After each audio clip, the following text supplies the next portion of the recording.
Everyone, it's Katie Color, and I'm here to talk to you about a couple of tools that are used in improvement science.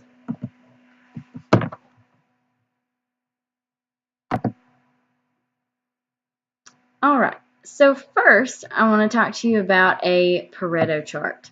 So Pareto charts are nice. They're a lot like bar graphs, and they are used to illustrate things quickly, easily, and are typically used in a lot of infographics and things when especially trying to portray data in a really easy way for the general public. So from our improvement guide, the definition says that it's used to focus a project on the areas of improvement with the greatest potential impact. So this idea comes from the 80-20 rule, which states that 80% of the problems are due to 20% of the reasons. This vital few versus the useful many idea shows for us in that typically the first two or three perhaps categories by which we have organized our data are typically the ones where we are seeing the biggest proportion of our data. So in this example, reasons for lateness. So notice in the first three categories, these three are arguably the largest ones. And then the last ones are not quite as large. So if you'll notice also on this Pareto chart, we have some qualitative categories down at the bottom, such as traffic, childcare, public transport, etc. On the left side, we have the number of respondents, while on the right, we have percentages. So what the Pareto chart is outlining for us is not only graphically looking at the bars, how many respondents do we have, but also looking at the trend line. It's telling us the frequency and also the percentage, if you will, of the number of respondents or the number of data that fall within each category. Now, this trend line is also a cumulative frequency trend line. So as we move from category to category, it's adding to the previous category or categories. So what we can see here is that to get to the 80% of our problems, that's actually going to take all three of those first categories, while the last three will represent 20% of our data. So 80% of our data can actually be characterized by the traffic, childcare, and public transport. And so 80% of our problems due to 20% of the reasons. Now, in this case, that is not so. 80% of our problems are technically due to 50% of the reasons that we have here. But if we had had more reasons, perhaps, and we had combined an other category that we put towards the very end, that could also be added into our graph. So how do you make one of these? To construct a Pareto chart, you have to collect your data and organize it by category. You're going to calculate the totals for each category, and then you're going to find the percentage for each one and put them in order from largest to smallest. You're then going to plot these on your bar graph. You're going to first pick the top few categories that give a cumulative percentage of 80%. These are going to be your vital few and the ones at the very beginning of the graph. The rest of the categories will be classified as that useful many, and they're going to make up the remaining 20%. You're going to draw each of those categories as bars on your graph, much like you would for a bar graph, and then you're going to draw that cumulative percentage line by using the percentage of each category and adding as you go across for each one. So I have another graphic here that helps kind of display the structure of a Pareto chart.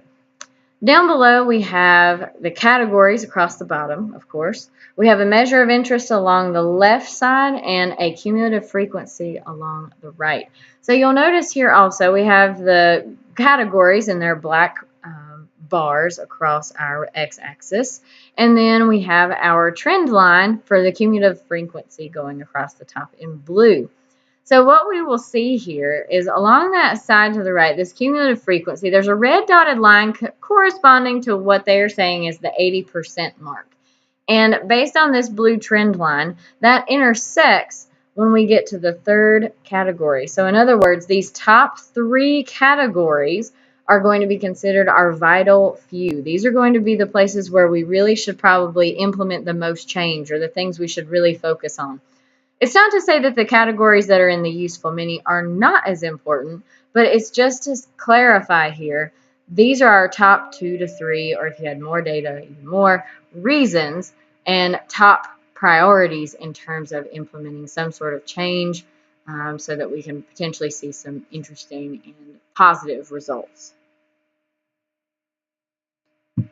The next type of chart I need to talk to you about is a Shewhart control chart. So a Shewhart control chart helps you to distinguish between special or common causes of variation. So for those of you that have taken statistics, and I'm sure that a good majority of us have at some point or another in our academic career, you're going to hear a lot of familiar terminology as I explain this. And I actually do make a lot of comparisons to one of the applications in statistics because I do think it helps quite a bit. So when we're talking about causes of variation, we have two types, common and special causes. Common causes are inherent in the system, and they affect everyone and all outcomes in the system. So it's something that's already there, something we can't potentially protect from. We just know it's there, and we know that it's affecting everyone across the board. So it's not necessarily something that we would want to investigate because we already know it's there, and we know that it's just going to be a part of it. However, these special causes are the ones that aren't always a part of the system. So these are the more random things that come up, and they may even arise just because of very specific circumstances. These Shewhart control charts are based over time. So it could be that it's something that happened on a particular day or a particular month, or it could be something that you modeled just within that certain time frame that is going to be special or unique just to that one little set of time. We could also see that there's, more than just one sort of special moment in our data where this occurs, and it could be that it is the same cause. But either way, they all deserve to be investigated in terms of special causes because they're not necessarily falling within the reasonable limits of our graph. Our chart's going to include a center line, an upper control limit, and a lower control limit. If the points fall between our upper and lower control limits, then we're fine with those. These are these common causes that are just in the system. We can't expect everything to fall right on the line every single time. However, the points that fall outside of that upper and or lower control limit would be classified as a special cause, and we would definitely need to look into those and see what happened during that particular time frame to cause these points to be outside of our limits. So how to construct a control chart. So over here to the right, first looking at the visual, I thought this was a pretty nice one simply because it outlined everything. It's got lots of labels on it, so I do encourage you to take the time to kind of break it down piece by piece here. You're going to plot the data that you have over time using dots and connecting it with lines. So very much like a line graph of sorts, just plotting your data, or a time series graph, plotting everything over time and connecting them with straight lines. You're then going to determine a measure of central tendency. So our typical measures of central tendency could be the mean, median, or mode. The mean, or the average, tends to be the most popular measure of our center here. You'll also want to talk about your measure of common cause variation. So depending on what you're looking at, you want to make sure that you have that measurement properly picked out so that you are looking to see that common cause variation, how far it's going to go. You're then going to calculate your center line, upper control limit, and your lower control limit. So here, if you'll notice on the visual, the center line, that bright blue line falling in the middle, this could be our mean or our average. And for those of you that have taken statistics, if you'll notice, we have 1 sigma, 2 sigma, and 3 sigma. So in other words, we are increasing or decreasing, depending on which side of the line we're going to, by either 1 standard deviation, 2 standard deviations, or 3. So you'll notice these upper and lower control limits are following 3 standard deviations above or below our center line. So anything outside of 3 standard deviations, we are deeming as special causes of variation. In other words, they're kind of outside of our bounds of what we can explain. You'll also notice over here to the right, we have these percentages, 68.3, 95.5, and 99.7% of all data points. For those of you that have taken stats, this should look pretty familiar. Chebyshev's theorem uses these intervals, the empirical rule, but also our normal distribution uses percentages to describe how much data falls within a certain set of standard deviations. So you'll notice that 99.7% of all of our data points will fall within these upper and lower control limits. Anything outside of that should be a very small percentage of our data points overall. I also have an example here of a Shewhart control chart. You'll notice across the bottom we have dates ranging from January the 7th all the way to January the 30th. And we also are looking at the mean time between glucose measurements in hours. So on the right, we have our center at 5.7 hours, our upper control limit at 10.3 hours, and our lower control limit at 1 hour.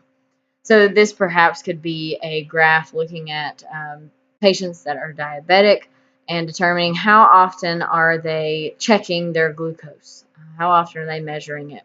So our center being at 5.7 hours, you'll notice that we have a few points falling, either right on the line or just below it. Then we have several that are falling below the line. We have maybe just a handful, 5 points that are above this center line at all. So noticeably, the ones circled in red, these are quite far outside of our upper control limit, or at least one of them is, and the other one is uncomfortably close. So if we're thinking about the mean time between glucose measurements here, all of them tend to be around 5.7 hours, or technically, really, they look to be lower than that, somewhere between 4 and 5.7 hours, which is where the majority of them lie. We only have a handful of points, 4 or 5, that are actually above the center line, causing kind of, if you want to think of it as skewness in this chart, because majority of our data truly lies below that center line. So these special causes, I would argue, would still be those top 2 points. Although that second point doesn't fall outside of that upper control limit, we still need to know what's going on there. That one is going to cause some issues in terms of our center line. Of course, that's why our center line is falling above the majority of our data points down below, simply because of these points that are up so high. So if we're looking in terms of variation, yes, there is variation down below, but quite notably, these are special cases in which we would need to investigate a little bit further. Some other references for you if you'd like to check them out, something I use to help look at the control charts, and there are several types of Shewhart control charts, so I encourage you to take a look at those. There's quite a lengthy list to go with that. And I use the QI Essential Tools kit and the improvement guide as well to establish some of these graphics or explanations for you. Thanks, and I hope you guys have a great day.